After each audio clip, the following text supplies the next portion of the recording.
Hi, chess fans, and get ready for an awesome showdown. This is my game against the sensational Ryo Chen. Well mannered kid, just such a great kid. And 2457 FIDE, two international master norms. This kid is soon to be a Grandmaster. My rating was 2141 at the time. Let's take a look at this cool game. I was playing the black pieces, and Ryo played e4. We have the Caro-Kann. He played knight f3.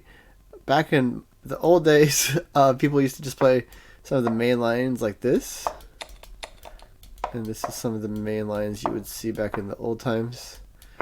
And you would see variations like this. White would play here. And yeah, and white would castle queenside. And white would get a slow build-up attack on the on black's king side. Black could also play queen c7 and castle queenside. This is the old school lines, but these days people are trying new things. And Ryo played d3, and it's completely out of book. I wanted to take the pawn and just try to go for a drawish position against Ryo, but I decided he knew that really well. And after the game, he was polite. Whatever the game, he showed me he knew a lot of variations here. I actually considered e5, but after careful thought, I realized it just doesn't quite work. For example, takes he could even sacrifice a pawn, and when black is just far behind in development, even though black has an extra pawn. Here's something for you guys new to chess. How would I get punished for taking this free knight? Pause the video. Yes, I would get crushed with rook e1. Okay, so Ryo, after he played d3, I played g6, and then he played e5. And Ryo, after the game, told me f6 is probably a logical move. Takes, and as far as Ryo knows, it's equal position. Although I do think white gets a slight advantage here due to the awkward pawn placement and better development for white. This would have been a nice way to play the game. You know, you do a pawn break at the structure. I played c5 so I could develop my knight naturally to this square. So far so good. Ryo tries to build up a big pawn chain, and at this position it was really better to play something like just developing my pieces and go ahead and let white play d4. And you know, if white ever takes, I could take the pawn back here. Another thing is I could also set up a nice little pawn break here and kind of dismantle white's center. So there's really nothing to fear. However, I play the English opening, and if you do colors reversed, it's very much like an English opening, but I'm down a tempo because Caro-Kann is c6, c5, and the English would have been c7, c5, equivalent to c2, c4. So, and I'm down a tempo because I'm playing black, so I'm down 2 tempi by playing d4. So it's just a little bit too weakening, even though I'm trying to stop white from playing d4. It's just a little bit too weakening. Ryo played g3, fianchetting his bishop, knight h6, bishop g2. And it's hard for black to develop here. I was mimicking this knight f5 idea I played against the Grandmaster earlier, but it's just hard to develop my pieces. Maybe in hindsight, something like maybe I could play bishop g7, knight c6, and go for the f6 pawn break. It was probably just focus on development. The knight's going to get really out of play here on the side of the board. And back to the game, g3, knight h6, transposing to what I just showed you. Bishop g2. I played knight f5, and just losing too many. This knight's just awkward here. Castles, knight c6, and then he plays c4. I was hoping for g4 when my knight plops back and fianchettos itself, attacking the pawn, and if he defends it, I can undermine this structure, and black is totally fine again. I played h6, kind of a dubious idea. Black has to develop his pieces, even after this. White has a slight advantage, but I still have time to play f6 and then tuck my knight away to, let's say, knight f7 to safety. In the game Queen e2, I played g5. This was my idea, to kick the knight away to an awkward square and then play bishop g7, attacking, putting pressure on the center. And Ryo played just a natural developing move. I fianchetto my knight here, because if I fianchetto my bishop, let's say I play bishop here, notice my knight is running out of squares. I could play here, but my pawn structure stands really poorly with these doubled pawns. He could play f4 soon. I'm in trouble. So after this fianchetto knight, knight b3 attacks my pawn, and unfortunately, pause the video because after b6, I'm getting crushed. Can you find the move? Yes, if you found knight takes d4, you're absolutely correct. If I take here, takes here, then whoops, my rook is hanging in the corner. So back to the game, knight fd2. After I play queen b6, I have to defend my pawn here.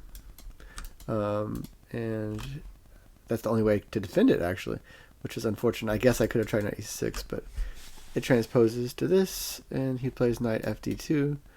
After queen b6, knight fd2, bishop f5, the only logical move, trying to play knight e6. Knight e4, he's hitting my pawn, so I can defend it now. Two defenders, queen and knight versus two knights attacking it.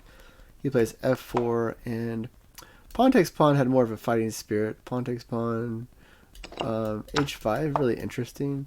But I figured in this tactical skirmish that this stronger tactical player, this younger boy, 13-year-old Ryo Chen would have an advantage, so I closed it up, playing into my strength, even though objectively maybe it was better to take the pawn. Knight f2, and he's attacking my pawn. I saw this coming, I played h5, and I saw bishop e4, completely undermining he's trying to take away my bishop and start pushing his pawns again. I played knight g7, bishop takes, and I missed e6, but I find the best move here. If I play f6, this pawn is too strong. Yeah, and something like this would be very bad for me. My king is misplaced and looks bad. This pawn is so strong. E6 was so strong. Yeah, if I take it, the queen just goes into the game, and I'm in trouble. Queen takes knight, queen g6 check. So I found the rook h6 move really good. Unfortunately, I was too worried to take with the king, even though this is the best move. If he plays knight e4, I was afraid of knight g5 check coming, but king g8. I was afraid of this pawn, but I didn't see that I had this pin on his right here, on his knight to his queen. So I played king d7, thinking my king was safer. Really, maybe my king's safer, but this pawn's super annoying. I'm much worse. I'm down a pawn, but I fought hard once again, like in previous games. Now that my back is against the wall, I fought really hard and focused better. That's when I start to play good chess. I need to play good chess when my back is not against the wall too. e6, I'm protecting the pawn here from the two knights. Knight g5, and I play knight d8. Okay, maybe knight d8 is not the best move. Maybe something like bishop e7, rook f8, and then knight d8. Okay, it's more natural developing move. So maybe knight d8 wasn't the best move. Queen e5, strong move by Ryo. Queen d6, offering the queen trade. But this was a miscalculation. I completely overlooked knight e4, strong move by Ryo. If I take the queen, this is what happened in the game. I took the queen and I lost material, but I lost material in a really interesting way. I guess it would have been better to try to be down a pawn like this, but it's kind of miserable. Yeah, it doesn't feel fun here. So maybe, but after the queen trade, after this knight e4, I took the queen. His bishop attacks my rook, and the knights are attacking my pawns. What do you think I played here? Ryo praised my move here. Pause the video, and I let my rook go. I played b6, maintaining a strong pawn structure. Even though, I mean, Ryo's completely winning here, and he is soon to make a big mistake, though. I took with the bishop. Knight d6 was kind of a big mistake. It looks natural. He wants to trade pieces now that he's at material. But this move, a4 with a5 coming, when his rook enters the battle, and I'm defenseless, basically. Because takes, and then my rook is pinned, and if I get my rook out of the way, example line would be, let's say, check or something. I can't do much. Let's say, and if I take, I can't take back with the because my rook's hanging. Another example line would be, let's say I play rook over, takes, rook check, and this rook is skewering me, so I have to go back and defend my knight. Knight check, and I think you guys see how unappealing this position might be for black. Black is totally busted. But Ryo traded pieces. Kind of maybe he was nervous. I could sense he was eager to wrap the game up, and he thought he was completely winning, but he made it close now. He got a queen, and I took the queen because I have to. He plays rook takes f8, knight 6 to f7, rook e1 to defend his pawn. E7 attacking his rook g8, rook b8. My only way, if I can move my knight, my rook is under attack, so I go here, so that when I play knight here, my rook will be defended by the knight. So he plays knight d2, getting his knight back in the game. I play knight c6, trading rooks. He should have just traded rooks. It probably would have been not too hard for a player of his caliber to convert. But he seemed to have a fundamental lack of understanding of how trading rooks were good for him. And I exhibited the same lack of understanding in just a couple of moves. He played rook g7. I played this great move, rook h8, which stops his rook from going over here. He played king g2. I played rook h6. Sadly, this would have been a forced draw. It was a beautiful move. I should have asked you guys to pause the video, but look at this move. King f8, and after he plays rook g6, king e7 again. And if he plays rook f1 to play here and pin my knight again, I'll just take the pawn, attacking his rook. He goes here, I attack his rook, and it goes back to g5 because I can't take it. And then I just play here, and his rook's under attack. No move for his rook, but to go back here.